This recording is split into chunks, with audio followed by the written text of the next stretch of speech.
Hello everyone, welcome back to my channel. आज के video में हम पढ़ने वाले हैं अपना टॉपिक ऑस्मोसिस। तो अगर मेरे चैनल पे कोई भी न्यू सब्सक्राइबर है, मैं उनसे बताना चाहती हूँ, जैसे कि आपने टाइटल में देखा है, हम पढ़ रहे हैं the cell unit of life chapter. तो ये मेरी बुक में चैप्टर नंबर 3 है, बीएससी नर्सिंग सेमेस्टर फर्स्ट के स्टूडेंट्स के लिए। तो यस, हम अपना टॉपिक पढ़ रहे थे movements across the plasma membrane. तो इस मोमेंट्स में हमने कुछ टॉपिक्स, ये कुछ पॉइंट्स कवर किए और उसके साथ हमने देखा कि इसमें दो प्रोसेस होती हैं, active process and passive process. Active process में हमें diffusion, osmosis, filtration, facility diffusion, ये जो है 4 टाइप्स दी गई हैं और फर्स्ट टाइप हमने क्लियर कर रही है, दैट इज़ डिफ्यूज़न। अभी हम सभी को मालूम हो गया है, पता चल गया है भाई डिफ्यूज़न होता क्या है। ठीक है, तो डिफ्यूज़न के बारे में हमें सभी को पता चल गया है और ये वाली जो डायग्राम है वो मैंने अच्छे से एक्सप्लेन कर रखी है अपनी पिछली वीडियो में। और ये वाली डायग्राम मेरे पास रह गई थी और मैंने सोचा कि ये तो मैंने करवाई नहीं, और अभी पहले मैं ऑस्मोसिस के पढ़ने से पहले ऑस्मोसिस, तो मैं ये डायग्राम करवाना चाहती हूँ आप सभी को। Revise, that is the diffusion through the membrane. इसमें भी डिफ्यूज़न ही एक्सप्लेन की गई है। तो जैसे आप देख रहे हैं, ये जो रेड कलर की आपको मेम्ब्रेन दिख रही है, बीच में एक कंटेनर लिया है उन्होंने। तो जो रेड कलर की आपको मेम्ब्रेन दिख रही है, that is the membrane permeable to water and glucose. तो ये मेम्ब्रेन परमिएबल है वाटर के लिए और ग्लूकोज के लिए। इसमें वाटर भी पास आउट कर सकता है और इसके दूसरी तरफ भी जा सकता है, दूसरी से इधर तरफ भी आ सकता है ग्लूकोज। ठीक है, ग्लूकोज और वाटर इस दोनों में से पास कर सकते हैं, ये दोनों मेम्ब्रेन में से। ठीक है, पहले डिफ्यूजन में क्या था, सबसे ज़्यादा आपको मॉलिक्यूल किस तरफ दिख रहे हैं, ग्लूकोज की तरफ। तो ये आप देख रहे हैं 20% यहाँ पर ग्लूकोज डाला है और हमारे पास यहाँ पर 10% वाटर डाला है। इधर ग्लूकोज है हमारा, इधर वाटर है हमारा। तो यहाँ पर वाटर क्या है, ज़्यादा। यहाँ पर वाटर क्या है, कम। यहाँ पर ग्लूकोज क्या है, ज़्यादा, और यहाँ पर ग्लूकोज क्या है, कम। ठीक है, जिस तरफ वाटर जाता ग्लूकोज कम और ग्लूकोज ज़्यादा वाटर कम। तो अभी ग्लूकोज ज़्यादा है तो ग्लूकोज किस तरफ मूव करेगा, इसकी ऐसी इस तरफ मूव करेगा सभी ग्लूकोज। तो ग्लूकोज इस तरफ मूव करेगा, यहाँ पर क्या ज़्यादा है, वाटर ज़्यादा है।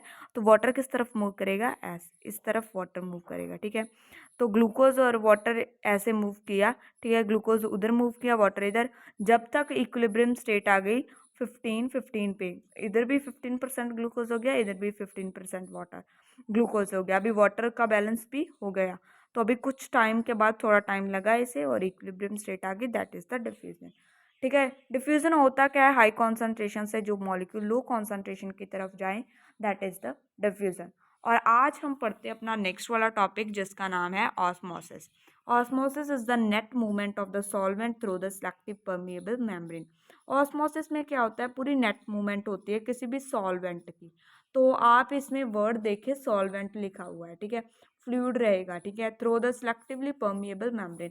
जो मेम्ब्रेन रहती है वो सेलेक्टिवली परमिएबल मेम्ब्रेन है, वो कुछ सब्सटेंस को ही सिलेक्ट करती है, कुछ सब्सटेंस को ही अलाउ करती है। ठीक है, उसके बाद है passage of water molecule through the selectively permeable from the higher concentration to the lower concentration is called osmosis.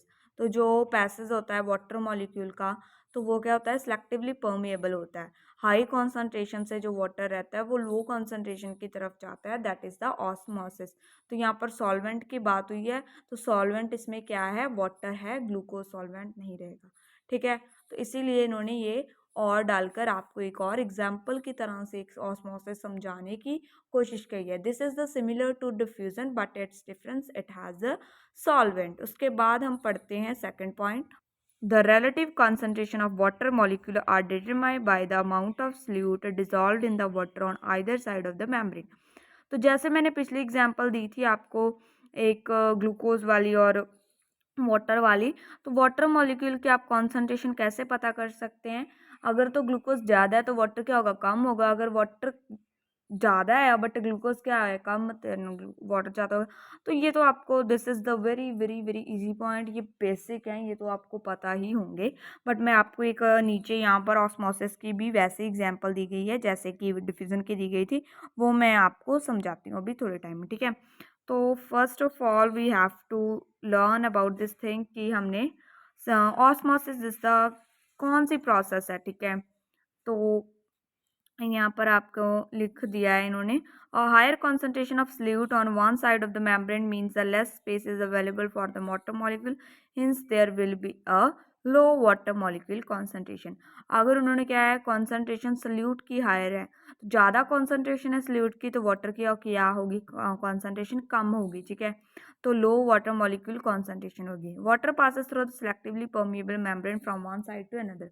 तो वाटर कैसे पास करेगा, सिलेक्टिवली मेम्ब्रेन रहेगी, ठीक है, एक साइड से दूसरी तरफ जाएगा, द सल्यूट कैनॉट। ऑस्मोसिस के केस में सल्यूट बिल्कुल भी पास नहीं करता, but in case of diffusion solute pass करता है, जैसे कि ग्लूकोज ने पास किया है, ठीक है। तो अभी उन्होंने बोला है यहाँ पर फिगर 3.6 आप देख सकते हैं, तो ये रही फिगर 3.6 जो कि हमने पढ़नी है, ठीक है। यहाँ पर नेट ऑस्मोसिस हमें बताई गई है। 10% का क्या है हमारे पास, एल्ब्यूमिन। एल्ब्यूमिन क्या होता है, एक प्रोटीन होता है, ठीक है। 10% यहाँ पर प्रोटीन मॉलिक्यूल है और 5% यहाँ पर एल्ब्यूमिन है, ठीक है। 5% एल्ब्यूमिन है तो ज़्यादा क्या होगा यहाँ पर, वाटर, वाटर क्या होगा ज़्यादा, और यहाँ पर वाटर क्या होगा, कम होगा, क्योंकि ज़्यादा एल्ब्यूमिन है ना, तो वाटर क्या होगा, कम। अभी हमारी जो डिफ्यूज़न होनी है वो कहाँ से होगी, हमारी 5% एल्ब्यूमिन से 10% एल्ब्यूमिन की तरफ होगी, ठीक है। तो अभी ऐसे मूवमेंट होगी, ठीक है इसकी। तो यहाँ पर आप देख सकते हैं, इधर भी अभी यहाँ पर भी 7.5 एल्ब्यूमिन है, यहाँ पर भी 7.5 एल्ब्यूमिन है, तो इसका मीनिंग क्या है, अभी हमारी स्टेट है जो इक्विलिब्रियम में आ गई। This is same as like a diffusion, but इसमें एक डिफरेंस है, this is the only for solvents, but this is the for solvents and solutes. तो this is the main difference between diffusion and osmosis. Let's go to our next topic, जिसका नाम है osmotic pressure. Osmotic pressure is the force or pressure that is required to prevent or stop the flow of water across the selectively permeable membrane. Osmotic pressure क्या होता है, एक ऐसा pressure रहता है, एक ऐसा फोर्स रहता है, ठीक है, that is required to prevent, जो कि क्या बहुत जरूरी है, बहुत, ठीक है, प्रिवेंट करने के लिए, रोकने के लिए, और द स्टॉप, पूरा रोकने के लिए। प्रिवेंट होता है उसको थोड़ा थोड़ा कोशिश करनी उसे रोकने की, स्टॉप करना है हमें फ्लो ऑफ वाटर क्रॉस, कि फ्लो ना करे। ऑस्मोटिक प्रेशर वो प्रेशर रहेगा जो कि क्या करेगा, स्टॉप करेगा मूवमेंट को। ये जो मूवमेंट हो रही है ना, तो परमिएबल मेम्ब्रेन की, इसको स्टॉप करेगा कि वाटर ना फ्लो करे, ठीक है। When the membrane separate solution of different composition, जब मेम्ब्रेन क्या करेगी, सेपरेट करेगी सोल्यूशन डिफरेंट कंपोजिशन का। Molecule in solution tend to attract और होल्ड वाटर, तो यहाँ पर मॉलिक्यूल्स क्या रहेंगे, होल्ड करके रखेंगे, वाटर को होल्ड करके रखेंगे, जाने नहीं देंगे, ठीक है। This drawing power is called the osmotic pressure. तो जो ये ड्राइंग पावर है, पूरी इसकी जो एनर्जी है, उसको ही हम ऑस्मैटिक प्रेशर बोलते हैं, ठीक है। तो let's go to our next page. Osmotic pressure क्या है, सेकंड पॉइंट में, osmotic pressure is determined by the number of molecule dissolved in a solution. Solution क्या होता है, सॉल्यूशन जैसे कि आपको पता है, इसमें सॉल्युबल जो हमारा रहता है, सॉल्वेंट रहता है, ठीक है, सल्यूट रहता है, दोनों को अब हम सॉल्व करेंगे, ठीक है, मिक्स कर देंगे तो सॉल्यूशन बन जाएगा। जैसे कि हमने चीनी ले ली, चीनी हमारे पास सल्यूट है और हम वाटर हमारे पास क्या है, सॉल्वेंट है, दोनों को मिक्स किया तो जो बना वो that is solution. Thus, the greater the number of molecule in solution, greater the concentration of solution, the greater its drawing power for water or osmotic pressure.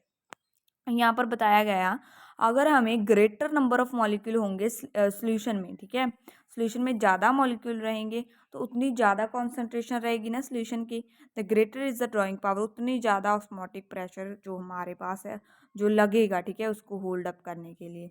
3 terms describe the osmotic pressure. Osmotic pressure को describe करने के लिए हमारे पास 3 term है, 3 terms हमें दी गई हैं, that is iso osmotic, ठीक है, isosmotic, hyperosmotic and hyposmotic. Isosmotic क्या होता है, solution with the same concentration of solute particle as the same osmotic pressure is referred as a, जब दोनों चीज़ें इक्वल हों, ठीक है, उतनी ही हमारे पास ऑस्मोटिक प्रेशर है, उतना ही हमारे पास सोल्यूशन में जो सल्यूट है ना उसकी कॉन्सेंट्रेशन भी उतनी है, दोनों चीज़ों की कॉन्सेंट्रेशन सेम है, that is the isotonic solution, osmotic isosmotic solution, sorry. The solution are still isosmotic even if the type of fluid particle in two solution different from each other, ठीक है। तो अगर टाइप भी change कर देंगे तो that is no difference here, ठीक है। उसके बाद हाइपर आइसोटोनिक सोल्यूशन क्या होता है, if one solution has a greater concentration, एक सोल्यूशन के पास बहुत ज़्यादा कंसंट्रेशन है सल्यूट की, ठीक है, और दूसरे के पास क्या है, थोड़ी एक दूसरे के पास कम होगी, बट इसमें जो ऑस्मोटिक प्रेशर भी क्या रहता है, ज़्यादा रहता है। अगर कॉन्सेंट्रेशन सॉल्यूट की ज़्यादा रहेगी, ऑस्मोटिक प्रेशर भी ज़्यादा रहेगा। ठीक है, दूसरे सोल्यूशन की comparison, the first solution is set the hyper osmotic compared with the more dilute solution. जिसमें ज़्यादा डिल्यूट सोल्यूशन है उसको हम हाइपर ऑस्मोटिक बोलेंगे। ठीक है, उसके बाद है hyposmotic, the more dilute solution with the lower osmotic pressure. अगर डिल्यूट सोल्यूशन ज़्यादा है, ठीक है, सोल्यूट कम है, तो उसको बोलेंगे, और उसका ऑस्मोटिक प्रेशर भी कम है, that is the hyposmotic compared with the more concentrated solution. ज़्यादा कंसनट्रेशन सोल्यूशन के साथ अगर हमें इसे कंपेयर करें तो।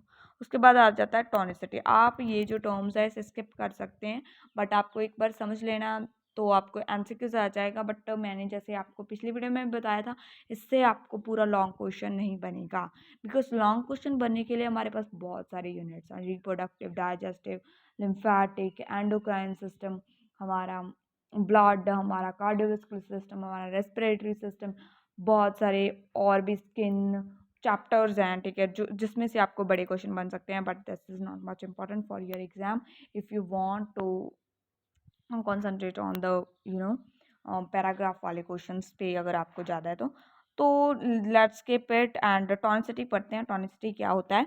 ऑस्मोसिस में also understood by considering the effect of different type water concentration on the cell sheet. Three term describe the tendency of cell to shrink और swell when placed into the solution. तो यहाँ पर हमें टॉनिसिटी बताया गया है क्या होता है। जब भी ऑस्मोसिस होती है तो हम ऑस्मोसिस क्या होता है, डिफरेंट वाटर कंसंट्रेशन रहती है। तो अगर डिफरेंट वाटर कंसंट्रेशन रहेगी जिसमें हम सेल को, जो यहाँ पर सेल की एग्जांपल है, आरबीसी लिया है, डिफरेंट डिफरेंट सोल्यूशन में डाला, डिफरेंट सोल्यूशन में डाला, वाटर में डाला स्वेल, तो जो सेल है हमारा वो फूला और कहीं पर श्रिंक हुआ, तो वो सभी इसमें एक्सप्लेन किया है, दैट इज बिकॉज ऑफ टॉनिसिटी। और 3 टाइप के यहाँ पर सोल्यूशन लिए गए हैं, आइसोटोनिक सोल्यूशन में, हाइपरटोनिक सोल्यूशन में एंड हाइपोटोनिक सोल्यूशन में। ठीक है, तीनों सोल्यूशंस में हमें सेल डाल के देखा गया कि सेल के साथ क्या होता है। ठीक है, this is the solution in which isotonic solution कौन सा सोल्यूशन होता है जिसमें total concentration of water molecule and the impermeable solute particle is same. Solute particle same हो, वाटर मॉलिक्यूल की कॉन्सेंट्रेशन सेम हो, तो हम इसे क्या बोलेंगे, हमारा आइसोटोनिक सोल्यूशन।